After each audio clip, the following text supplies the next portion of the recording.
Financial crises are not simply historical accidents. Their persistent recurrence points to a deeper, more structural logic. In this analysis, we are going to explore why this instability persists, using a framework that locates the origin of crises not in external events, but within the fundamental architecture of modern finance. Now, this entire analysis is grounded in the arguments laid out in the manuscript, The Architecture of Modern Finance. And what this work does, really, is it moves beyond just telling the story of one crisis after another. Instead, it offers a systematic explanation for the cyclical nature of this financial vulnerability. This brings us to a really fundamental question. If our models and our understanding of financial markets have become so sophisticated, why do we see crises continue to erupt with such regularity? To find the answer, we have to completely reconsider where we think this instability is coming from. So the common view, well, it tends to attribute crises to large external shocks. These big, unforeseeable events that just overwhelm the system. But the manuscript we're looking at presents a very different argument. It posits that crises are actually the result of an internal fragility, an endogenous fragility that builds up quietly, often invisibly, during the good times, during periods of economic expansion and stability. And this really brings us to the core thesis here, that crises have an internal logic. They aren't just random accidents. Instead, they are the predictable culmination of risks that have been accumulating right there within the system's own structure. The manuscript puts forward a claim that might sound a bit counterintuitive, and it's this. The very periods of calm and prosperity, those are the times the financial system becomes most vulnerable. Because it's during these so-called good times that leverage quietly builds up, risk appetites increase, and those crucial margins of safety begin to erode. Okay, so let's turn to the central mechanism that drives this entire process. It's what we call the pro-cyclical leverage cycle. And this is the key dynamic through which apparent stability actually breeds instability. To really understand this, we first need to grasp the concept of pro-cyclicality. What does it mean? Well, it means the financial system doesn't just mirror the economic cycle, it actively amplifies it. So during an expansion, financial activity pushes the economy even higher, but during a contraction, it drags it lower, creating far more volatility than would otherwise exist. So what you see here illustrates this expansionary loop perfectly. It all starts when asset prices begin to rise. That, in turn, increases the value of the collateral that firms and households are holding. Now, with this expanded collateral base, they can borrow more. And what is that new credit often used for? Well, to purchase even more assets, which of course pushes their prices higher still. It's a self-reinforcing process, and it increases leverage across the entire system, often behind this veneer of seemingly low volatility. And you'll find that financial innovation often just accelerates this whole process. You see, new instruments designed to redistribute risk can create this perception of safety, which then encourages even greater leverage. But here's the crucial point. While that risk might be moved around the system, the total amount of aggregate, system-wide risk isn't eliminated. It's just obscured. All right, now let's examine what happens next, the inevitable reversal.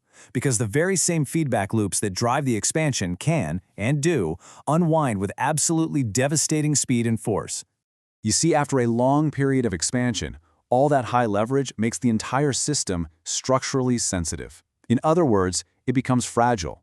And at that point, you don't need some huge external shock to trigger a crisis. Just a modest shift in expectations, maybe about future asset prices or about the availability of funding. That can be enough to set off a cascade. And here, we see the contractionary loop in action. It kicks off when those expectations shift, prompting everyone to start deleveraging. That is, they try to sell assets and reduce their debt. The problem is, when many institutions attempt this all at the same time, these forced asset sales just depress market prices. And of course, these falling prices then weaken collateral values across the entire system. This, in turn, makes lenders demand even more repayment, which forces yet more asset sales, and you get this powerful, self-perpetuating downward spiral. So, you see, we return to this central insight. It's the expansionary phase itself, with its rising asset prices and easy credit, that creates the very conditions, the high leverage, and the interconnected balance sheets that make the subsequent contractions so incredibly severe. Next, the crisis gets amplified by collective behavior. And this is where we see how actions that are perfectly rational for a single institution can become collectively catastrophic for the system as a whole. This phenomenon is known as a coordination failure. Think about it. For any single bank or investment fund, reducing leverage and selling assets when there's uncertainty, well, that's just a prudent, self-protective measure. But when every institution does this at the exact same time, it creates a fire sale that crashes the entire market and ends up harming everyone involved. So we have two key amplifiers to consider here. First, that coordination failure of mass deleveraging we just talked about. And second, something called information asymmetry. You see, during a crisis, uncertainty just reigns. Nobody is quite sure which assets are good and which are bad, or which institutions are truly solvent. And this fear, it causes funding markets to just freeze up. Lenders become unwilling to lend to anyone, which starves even healthy institutions of the liquidity they absolutely need to survive. Now, this is a crucial point. A financial crisis is never just a self-contained event.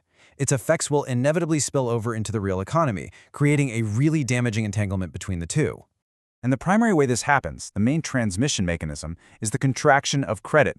It's simple. When financial institutions are all trying to save themselves, they just stop lending. And this credit crunch directly hits businesses that need loans to invest and households that need credit to buy things. And guess what? This creates another vicious feedback loop. The credit contraction causes business investment to plummet, which leads to job losses and lower incomes for everyone. Then this deterioration in the real economy circles right back to the financial sector because now loans are going bad and asset values are falling even further, which just intensifies the initial crisis. So when you look at the whole picture, crises repeat for a simple reason. This pro-cyclical architecture, where leverage expands in the good times and liquidity completely vanishes in the bad times, it isn't some flaw in the system. It's a fundamental feature of modern finance. And all of this leaves us with a final critical question. Look, understanding that crises are driven by these internal dynamics, that's the first step. But the next step is to ask, if that's true, how precisely does risk propagate through the intricate plumbing of the financial system? How does it travel from one balance sheet to the next? Well, that question brings us to the subject of funding liquidity risk.